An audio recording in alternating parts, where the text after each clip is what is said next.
Y como todos los años, en diciembre se celebra el mes de la discapacidad de nuestro país y con él se llevan adelante diversas actividades y ya recibimos en BTV Noticias para hablar de ese y otros temas a la directora de Discapacidad de la Secretaría Nacional de Cuidados y Discapacidad del Ministerio de Desarrollo Social, Karen Sass. Karen, bienvenida una vez más a BTV Noticias, un gusto. Muchísimas gracias por la invitación. Solamente a modo de preámbulo de esta entrevista, consultarte a propósito del balance que se hace en cuanto a políticas de Estado que se aplican a las personas con discapacidad aquí en Uruguay.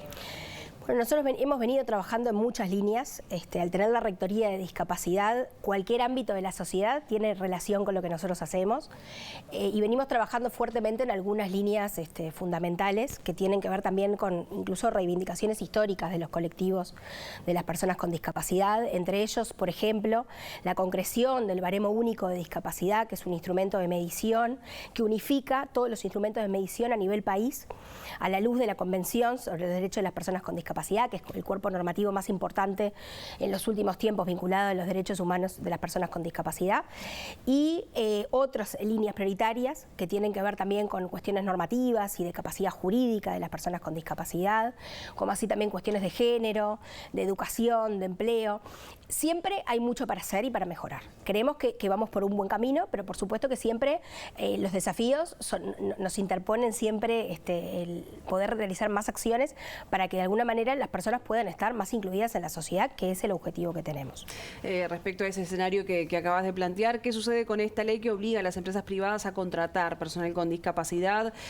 ¿Cuál es la realidad en base a esto que te acabo de mencionar y si se cumple con la normativa, obviamente? Bueno, en Uruguay tenemos dos normas, una en el ámbito público y una en el ámbito privado, del 4% de las personas Uno con supone que en el público se puede llegar a cumplir un poco más. Y hay algunos organismos que lo cumplen, no todos, y lo mismo bien. pasa con las empresas. Son procesos que también tienen que ver con derribar ciertos prejuicios que hay asociados a las personas con discapacidad. Yo siempre digo que las personas con discapacidad en general conviven con el no puede, el no va a poder y no las potencialidades que la persona con discapacidad tiene. Nos ha pasado con las empresas que nosotros tenemos dentro de la Dirección de Discapacidad un departamento de empleo que acompaña las inclusiones laborales y trabaja mucho con las empresas, de lo que significa cuando se logra la inclusión en la organización, el cambio que genera a nivel de los propios compañeros de trabajo y de la organización. Nosotros estamos trabajando fuertemente en algunos objetivos que nos trazamos, por ejemplo, lo que tiene que ver con el ámbito público, de hacer algunos cambios junto con la Oficina de Servicio Civil y la Comisión Nacional Honoraria de la Discapacidad, que van desde los llamados, de cuestiones que tienen que ver con pruebas que se ponían, las pruebas psicotécnicas y de poder cambiar algunas cuestiones que tienen que ver con los apoyos que las personas con discapacidad necesitan para acceder al llamado. Y también introducimos este año, lo cual nosotros lo hemos valorado muy bueno y que lo esperamos hacer el año que viene también en el ámbito privado, de un curso de operadores laborales. Nosotros hoy tenemos operadores laborales dentro de la Dirección de Discapacidad, pero lo que estamos haciendo ahora es formar operadores laborales dentro de los equipos de gestión humana de cada organismo. Eso amplía un poco los conocimientos sobre los apoyos de las personas con discapacidad, pero también permiten trabajar desde la propia idiosincrasia que tiene la organización, que es muy distinto trabajar en un organismo que en otro y facilita mucho más las inclusiones. Eso ha sido muy bueno y vamos a seguir avanzando para poder dar más oportunidades y que haya gente más capacitada. Y a nivel privado, no sé si me lo contestaste, creo que no. ¿Qué es lo que sucede? Algunos organismos públicos sí y a nivel privado se cumple con esto. A nivel privado pasa lo mismo. Hay empresas que cumplen, hay otras que no.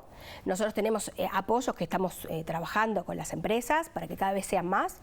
También hay un desconocimiento de las normas muchas veces y por eso un poco estas instancias también sirven para dar difusión y que sepan que se pueden comunicar con nosotros para que nosotros les podemos informar, capacitar y también dar apoyos con nuestros operadores laborales para lograr las inclusiones. Te cambio la pregunta, Karen. ¿Y es viable que se cumpla con la normativa?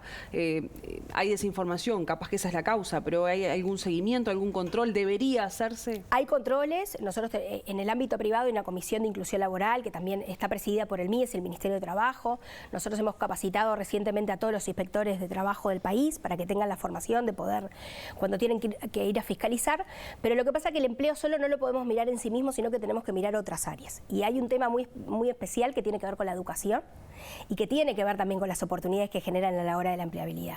Y ahí nosotros lo que estamos trabajando es en un plan piloto de educación inclusiva junto con la Dirección de Cuidados y con ANEP, introduciendo a partir de la última rendición de cuentas una figura nueva que no existe en nuestro sistema, que es el promotor comunitario de autonomía, que es una figura que va a ser parte de los equipos de los centros educativos y que va a apoyar aquellas situaciones de dependencia de niños en las escuelas, que hoy no tienen esa figura. No es lo mismo que los acompañantes que tienen el día de hoy, ¿cuál es la diferencia? Porque algo de eso existe actualmente. Exacto, hoy existe el asistente personal, que es una figura de cuidados en domicilio y para eso están capacitados. Esta figura va a estar capacitada para trabajar en el centro educativo. En el centro educativo, en los apoyos vinculados a las situaciones de dependencia, que no es todos los niños con discapacidad.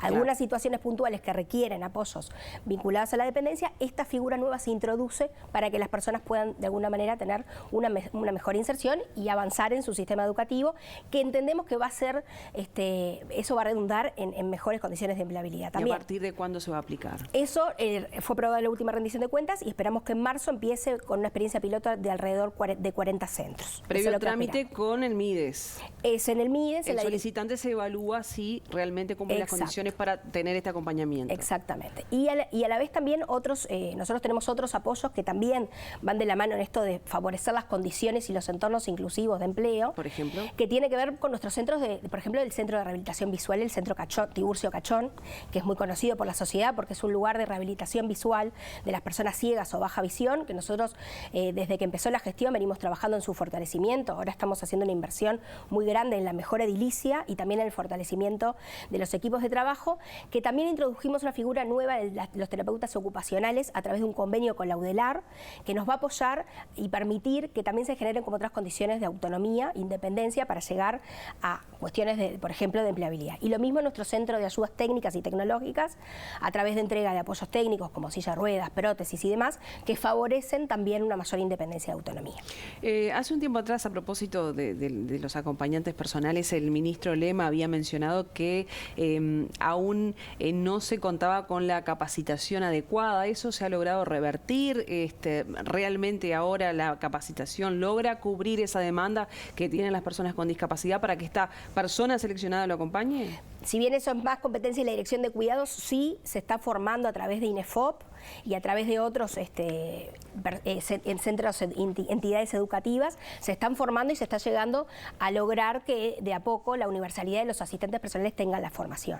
En este caso puntual de esta figura va a tener una formación específica porque requiere una especialidad en lo que tiene que ver con el centro educativo y la inserción en ese centro educativo como parte integral de un equipo multidisciplinario que va a acompañar la inclusión de ese niño con discapacidad y dependencia en el centro. Entonces eso va a tener una formación específica, pero por otro lado, a nivel de los asistentes personales se está trabajando para llegar a formar a todos los asistentes personales que no lo estaban antes y que, bueno, por supuesto que hay que dar la formación para brindar un servicio de calidad y, por supuesto, como siempre se refiere la directora de cuidados, a poder poner a la persona en el centro y humanizar los cuidados. Karen Sass, directora de Discapacidad del MIDES, gracias por estar en BTV Noticias. Muchas gracias a ustedes.